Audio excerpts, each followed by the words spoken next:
تو سر اگر کوئی سچے دل سے توبہ کر لے اس کے گناہ بھی نیکیوں سے بدلے جائیں گے. سورہ الفرقان آیت نمبر 70. اس سے بڑی کیا بشارت ہو سکتی ہے؟ آپ معافی کی بات کر رہے ہیں اور لیکن سچے دل سے توبہ ہو, پچھلے سارے گناہ معاف ہو جائیں گے. ظاہر ہے, اور اس میں تو سب سے بڑے جو سٹیک پہ لگے ہوئے تھے وہ صحابہ کرام تھے. ہم نے تو پھر بھی چلو اسلام ہمیں پلیٹ میں ملا, ہم نے اس لیول کے کوئی جرم نہیں کیے ہوئے.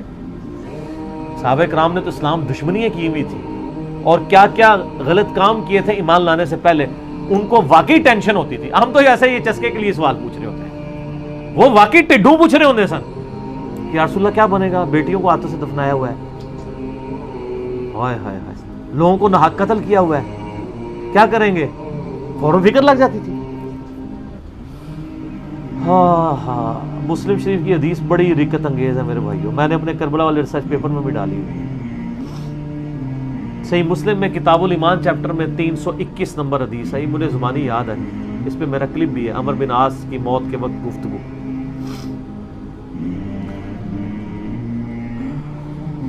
عبداللہ بن عمر بن عاص کہتے ہیں کہ میرے باپ کی جب موت کا وقت قریب آیا, عمر بن عاص کا, فاتح مصر, تو انہوں نے دیوار کی طرف منہ کر کے زارو قطار رونا شروع کر دیا.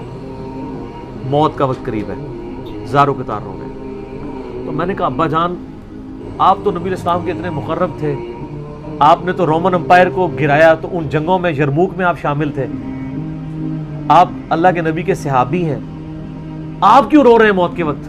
اور یہ بیٹا خود بھی صحابی ہے, عبداللہ بن عمر بن عاص, اور جلیل القدر صحابی ہے. تو پہلا جواب ہی انہوں نے اتنا زبردست دیا, انہوں نے کہا ہم اصحاب رسول کے نزدیک لا الہ الا اللہ محمد رسول اللہ کی گواہی سے بڑھ کے کوئی فضیلت نہیں ہوتی تھی. انہوں نے اپنی صحابیت کی فضیلت, جنگوں کی فضیلت دوسرے نمبر پہ کر دی. انہوں نے کہا اصل فضیلت کلمے کی فضیلت ہے. ہائے ہائے, کیوں؟ اس کی برکت سے ہی تو باقی فضائل مل رہے ہیں. ایمان نہ ہو تو اعمال کہاں سے فائدہ دیں گے؟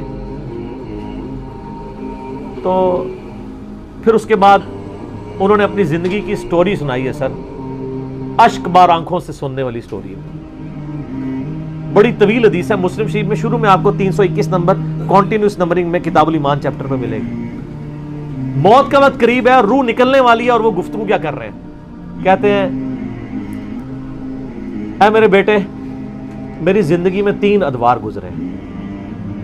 ایک وہ دور تھا کہ میں اسلام کا بدترین مخالف تھا, اور میری زندگی کی سب سے بڑی خواہش تھی کہ رسول اللہ صلی اللہ علیہ وآلہ وسلم مجھے کہیں نظر آئے تو میں ان کو قتل کر دوں. اگر میں اس وقت مر جاتا تو سیدھا دوزخ میں جاتا. پھر اللہ تعالیٰ نے میرا سینہ اسلام کے لیے کھول دیا. صلح حدیبیہ کے بعد خالد بن ولید اور عمر بن عاص اکٹھے مسلمان ہوئے. یہ انہوں نے عمر سیریز میں یہ فلمایا بھی ہے سین. تو اللہ نے میرا سینہ اسلام کے لیے کھول دیا, اور میں نبی الاسلام کے پاس ایمان کے لیے قبول کرنے کے لیے حاضر ہوا. آپ علیہ السلام نے اپنا دایاں ہاتھ آگے بڑھایا, میں نے بھی اپنا دایاں ہاتھ آگے بڑھایا اور پھر پیچھے کھینچ لیا. تو نبی الاسلام فرمایا عمر کیا ہوا؟ ہائے ہائے, عمر بن عاص کو تو پتا تھا میں نے جو کچھ کیا ہوا ہے, اور وہ واقعی پھر دل سے مسلمان ہونے آئے تھے, تبھی ان کو اپنے گناہوں کی فکر تھی. ان کا یا رسول اللہ پہلے مجھے گارنٹی دیں میرے پچھلی سارے اسلام کے خلاف کیے ہوئے کام معاف ہو جائیں. آپ فرمایا عمر تجھے نہیں پتا, حج مبرور پچھلے کے سارے گناہوں کو معاف کر دیتا ہے, ہجرت کرنا اللہ کی راہ میں پچھلے کے سارے گناہوں کو معاف کر دیتا ہے, اور ایمان قبول کرنا پچھلے کے سارے گناہوں کو معاف کر دیتا ہے. 3 باتیں ارشاد. کہتے ہیں میں نے ہاتھ میں ہاتھ دیا, ایمان قبول کیا.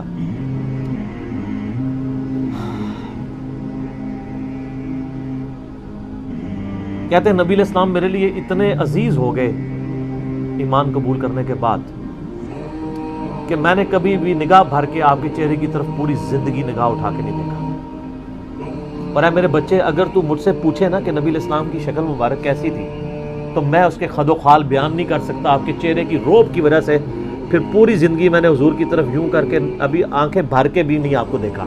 یعنی وہ اس کو بھی سمجھتے تھے کہ ان نظروں سے میری گستاخی نہ ہو جائے. اگر میں اس وقت مارا جاتا تو سیدھا جنت میں چلا جاتا. پھر میری زندگی میں ایک تیسرا دور آیا, جب مجھ سے کچھ کام ایسے ہو گئے جو نہیں ہونے چاہیے. اب میں اللہ سے امید کرتا ہوں کہ اللہ تعالیٰ میرے گناہوں سے درگزر فرمائے. جب میں مر جاؤں تو میری لاش کے ساتھ کوئی نوحہ کرنے والی ساتھ لے کے نہ جانا, کوئی آگ روشن نہ کرنا, اور جب مجھے دفنا چکو تو میری قبر پہ پانی ڈال دینا, یعنی سنت ہے قبر پہ پانی چھڑکنا. اور قبر پہ دفنانے کے بعد میری قبر پہ اتنی دیر بیٹھے رہنا جتنی دیر ایک اونٹ کو نہر کر کے اس کا گوشت تقسیم کیا جاتا ہے, تاکہ میں اپنی قبر کے ساتھ مانوس ہو جاؤں اور اللہ کے آئے ہوئے مہمانوں کو جواب دوں. یعنی تمہاری قبر پہ بیٹھنے اور ذکر اذکار کرنے کی برکت سے مجھے قبر کے سوالات میں استقامت ملے. کیونکہ ابو داؤد میں حدیث ہے, جب اپنے بھائی کو دفنا چکو تو اس پہ قبر پہ کھڑے ہو کے اس کی قبر کے سوالات کی استقامت کے لیے دعا کرو. تو عمر بن عاص نے کہا کم از کم 2-2.5 گھنٹے, یعنی اونٹ کو نہر کر کے گوشت تقسیم ہونا ہے, یہ میرے قبر پہ تم نے وقت گزارنا. اور وہ کہتے ہیں یہ گفتگو کی اور پھر ان کی روح پرواز کر گئی. اسی کا ایک طریق جو ہے وہ مسند احمد میں ہے, اس میں یہی سارے الفاظ ہیں.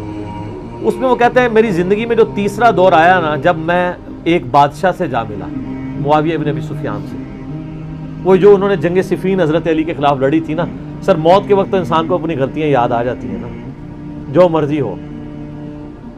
تو وہ کہتے ہیں کہ میں ایک بادشاہ سے جا ملا, پھر مجھ سے وہ کچھ ہوا کہ میں اللہ سے امید کرتا ہوں اللہ مجھے معاف کرے. پھر ایک اور طریقہ ہے مسند احمد کا, اس میں بھی یہ سارے الفاظ ہیں مسلم والے. اس میں الفاظ یہ ہیں پھر کہ وہ کہتے ہیں کہ افسوس, اللہ نے جن کاموں کا مجھے حکم دیا تھا ان کی نافرمانی میں کرتا رہا, اور جن چیزوں سے اللہ تعالیٰ نے روکا تھا وہ کام مجھ سے ہوتے رہے. یہ ان کی عاجزی تھی, ہماری حقیقت ہے. اور کہتے ہیں میرے بچے, نبی علیہ السلام نے مجھے کئی جنگوں کے موقع کے اوپر مجھے عمارت بھی میرے سپرد کی, لیکن مجھے یہ دل سے یقین نہیں ہے کہ نبی علیہ السلام واقعی مجھ سے محبت کرتے تھے یا میری تالیف قلب کے لیے کرتے تھے. وہ جو میں نے بتایا نا صحیح مسلم میں, مؤلفۃ القلوب, جن کو ایمان پہ پکا کرنے کے لیے کچھ پوسٹ دے دی, کچھ مال دے دیا, کچھ جانور دے دیے. تو عمر بن عاص موت کے وقت کہتے ہیں کہ مجھے یہ یقین نہیں ہے کہ نبی علیہ السلام مجھ سے دل سے محبت کرتے تھے یا مجھے ایمان پہ قائم رکھنے کے لیے میری دل جوئی فرمایا کرتے تھے. لیکن میرے بچے 2 بندے ایسے ہیں جن کے بارے میں حلفیہ کہتا ہوں کہ اللہ کے نبی ان سے دل سے محبت کرتے تھے. ایک ابن سمیہ عمار ابن یاسر, عمار کو تو قتل کیا ہوا تھا نا صفین میں, قتل عمار تو پیچھا کرتا ہے نا پھر موت تک. اور دوسرا ابن مسعود, ان سے نبی علیہ السلام دل سے محبت کیا کرتے تھے, کیونکہ عمار ابن یاسر جنگ صفین میں قتل ہوئے تھے حضرت علی کی طرف سے لڑتے ہوئے. اور بخاری مسلم کی اس حدیث کے راوی خود عبداللہ بن عمر بن عاص اور عمر بن عاص بھی ہیں کہ عمار کو ایک باغی جماعت قتل کرے گی, عمار ان کو اللہ اور جنت کی طرف بلائے گا اور وہ جماعت دوزخ کی طرف بلائے گی. بال میں نے جب سے یہ حدیثیں پڑھی ہیں, میں نے ساری حدیثیں اپنے کربلا والے ریسرچ پیپر میں ڈالی ہوئی ہیں. حضرت عمر بن عاص کے بارے میں میرا دل پھر بہت نرم ہو گیا کہ وہ آخری وقت میں ان کو چیزوں کا احساس ہو گیا تھا کہ ان سے چیزیں مس ہینڈل ہوئی, اور سب سے بڑی ان کی للائیت ہے کہ انہوں نے یہ چیزیں بیان کر دی اور وہ مسلم شریف میں آ گئیں. اور ہمیں ایک تو ہمارے اس مقدمے کو بھی تقویت ہوئی کہ ان سے چیزیں مس ہینڈل ہوئیں, دوسرا ان کے بارے میں ہمارے دل میں اب میل نہیں ہے کہ انہوں نے اپنی اس غلطی کا اعتراف کر لیا. اور ظاہر ہے اللہ تعالیٰ مرنے سے پہلے پہلے ان لوگوں کو توفیق دے دیتا ہے.